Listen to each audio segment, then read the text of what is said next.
I wanted a few new things to play around with, so I placed an order from DigiKey for things I can't really get on eBay or AliExpress, like this Teensy 4.1 and this FPGA board, and a couple of op amps, TL072 and 074, so I have a dual and a quad op amp package for breadboarding. I did a bunch of projects previously with a Teensy 3.6, and this Teensy 4.1 is the natural next step, and where the Teensy 3.6 has a 180 megahertz processor, the Teensy 4 family has 600 megahertz.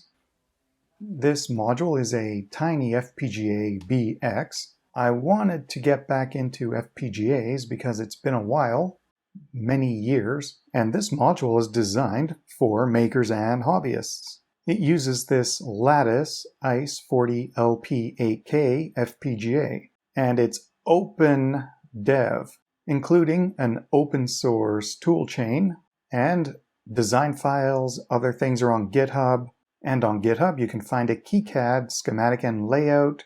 It doesn't get much better than this. Well, what's an FPGA all about? Looking at the datasheet for this family of FPGAs, it's a chip with a bunch of these programmable logic blocks stamped out and maybe some dedicated peripherals, but you can configure the interconnection of all of these logic blocks and IOs and any other dedicated onboard hardware, and you're building up a giant logic circuit. So for example, inside these programmable logic blocks, if we look further down, they consist of essentially a lookup table and a flip-flop. This block shows a nice little example of what's happening in these logic blocks with the lookup table. When you design a logic circuit in the FPGA toolchain, you're configuring behavior based on inputs, what outputs you want. And then this lookup table will behave as a certain gate, for example. If you want to make an AND gate, you would just configure this so that when inputs A and B are these combinations, you get these outputs. So because you get to configure and design the actual hardware, you could make your own processor and have whatever number of UARTs or SPI channels you want. You just describe the logic, and as long as the chip has enough of these logic blocks, you can design whatever you want. So that's what makes an FPGA module so interesting to get started with. I don't know exactly what I'm going to do with it other than do the hardware hello world of a blinking LED to get started at some point. While I was placing an order anyway, I threw in some coffee because caffeine. And because I am slowly getting set up again after moving, now I'm restocking the kitchen as well as the workbench. I thought I would get some silicone wire. I tried ordering this on eBay long ago, and I never did receive it. So of course, for things like making my own test leads, maybe I want alligator clips or those other little grabby hook clip things. I saw a phone case for $5 or $6, and because my old one is 7 years old and not really holding together very well, I thought I'd put another couple of dollars into it. I'm probably going to need to replace the battery soon, but I plan to drive this phone into the ground before I have to replace it, so hopefully this will help protect the phone for a few more drops on the floor. And these are all called integrated circuit, and I think this one's called alligator clips. Let's try something new. Just open them all at once, get them out of the way. Okay, that's not integrated circuit. It says 104, so I'm assuming that's 100 nano capacitors, and the tape is broken.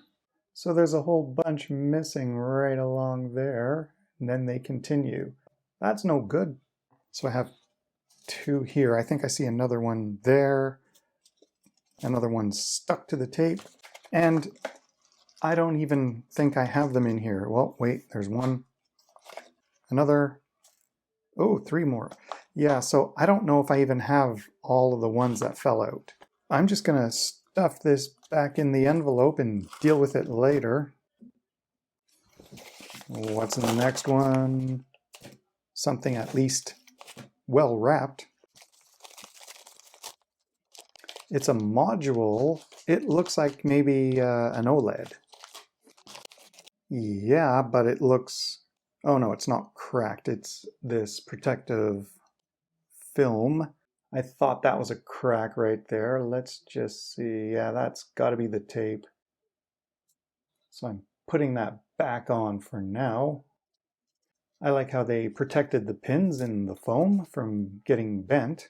So that's the I2C version with ground VDD, clock, and data. Some of these have more pins and do SPI and all of that.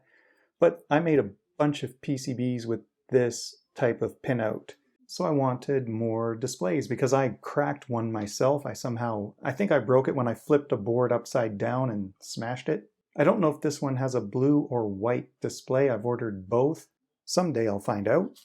And this one that said alligator clips, it is clips. They're not quite alligator. They're those little grabby hooky things. And I wanted to have some of these around and make my own cables various lengths as needed. So if I have a part on a breadboard or circuit board, I can hook these on and do some probing. And the way this works, these will just pull off like plastic caps on a push button switch. And there's the spring, I bent it, spring-loaded mechanism to which you attach wires, solder them on. So along this one side, here's an entrance. We can connect the wire in there and operate the hook. And I also want some even more miniature ones with slightly different grabby hooks on them, like the claw ones that open up and grab on. Sometimes those work better for what you're trying to do, but this is a good start for having parts on hand. Well, this bunch of parts worked out better than some mailbags. I like this silicone wire. Maybe I want to get some thinner wire and I can more easily use it on things like these test hooks. I guess I have more 100 nano capacitors, even though some of them fell out. For future PCB projects, that's where I use these a lot. Some more op amps for the breadboard, another OLED to replace at least the one, if not two, that I've cracked, a new Teensy 4.1, a new FPGA board, and this cheap little phone case so I can get rid of this garbage, and some coffee. All of these items are always needed around the workbench. And this is one of the higher budget mailbags I've had in a while.